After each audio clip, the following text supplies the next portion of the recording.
Oke ya, halo semuanya dan selamat datang kembali di Tanya Seputar Hukum ya. Untuk konsultasi Anda bisa chat nomor WhatsApp di deskripsi atau di bio channel ini. Oke. Dan untuk pertanyaan kali ini kita akan membahas pertanyaan lagi ya, yaitu dari Bets Albert Albert namanya sulit. Assalamualaikum Pak ya, saya mau tanya, pelaku yang sudah lebih dari dua barang bukti ya, pelaku tindak pidana yang sudah ada dua barang bukti, terus ditetapkan sebagai tersangka ya oleh penyidik, apakah akan melakukan sidang? Ini pertanyaannya agak sulit dipahami ya, tapi intinya menurut saya, apakah ketika sudah ada dua alat bukti dan sudah ditetapkan tersangka itu apakah ada sidang? Oke.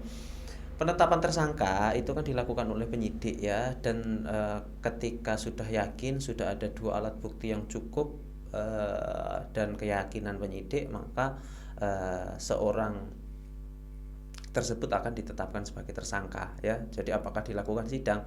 Untuk dilakukan sidang itu prosesnya masih lama ya. Jadi akan dilaksanakan terlebih dahulu proses penyidikannya di kepolisian. Setelah itu nanti ketika prosesnya lengkap ya, berkasnya lengkap, nanti akan dilimpahkan ke kejaksaan untuk penuntutannya. Nanti pasal berapa yang diberikan, tuntutannya apa, kurungan atau penjara berapa tahun dan lain sebagainya, itu ditentukan oleh penuntut umum di kejaksaan. Setelah di kejaksaan sudah lengkap, nanti akan dilaksanakan persidangan di pengadilan ya.